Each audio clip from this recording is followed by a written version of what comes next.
All right, Psalm chapter 70. Let's call this one God handling business in an emergency in this chapter where, as opposed to the last chapter where he simply asked for God to help him at an acceptable time, he's going to begin and end this prayer essentially to God, asking for God to help him in haste.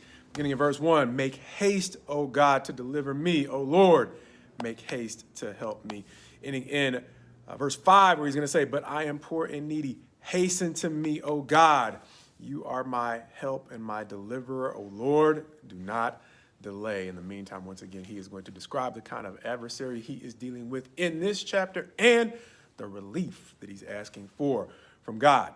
Verse 2, let them be put to shame and confusion who seek my life. Let them be turned back and brought to dishonor who delight in my hurt.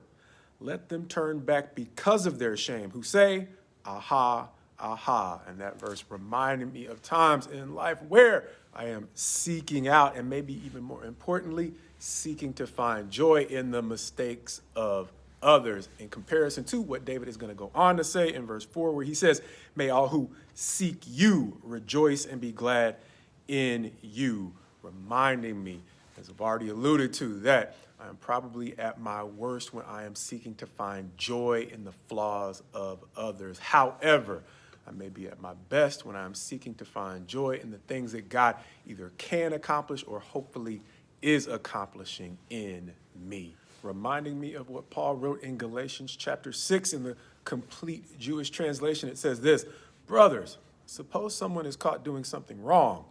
You who have the Spirit should set him right, but in a spirit of humility, keeping an eye on yourselves so that you won't be tempted too. Bear one another's burdens. In this way, you will be fulfilling the Torah's true meaning, which the Messiah upholds. For if anyone thinks he is something when he is really nothing, he is fooling himself. So let each of you scrutinize his own actions. Then, if you do find something to boast about, at least the boasting will be based on what you have actually done, and not merely on a judgment that you are better than someone else. I had never seen that translation until today, but that seems to wrap up so much of the contrast that I see here in Psalm chapter 70, where David seems to be seeking relief from those who find their cause of rejoicing at being, aha, we found what's wrong with David.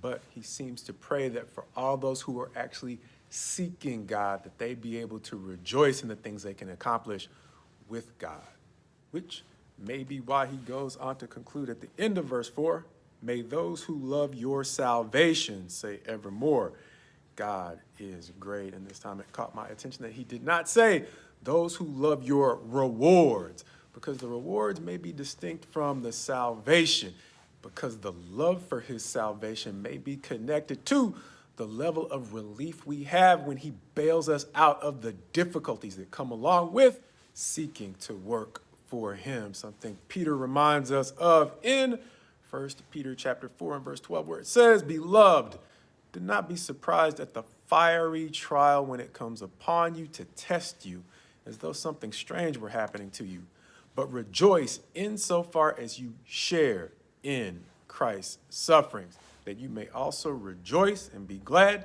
when his glory is revealed. Reminding me that it's one thing to have joy in a later salvation, but to the degree you have felt the relief that comes along with God bailing you out of the suffering that goes along with serving him here, then I think you can understand the love of his salvation that David is describing in verse 4, once again, where he says, may all who seek you rejoice and be glad in you. May those who love your salvation say evermore, God is great. Because as we sometimes say, there are levels to this thing. And it's one thing, as we said, to wait for or love a salvation that's coming at a future date. But it's another thing to understand the need for his salvation.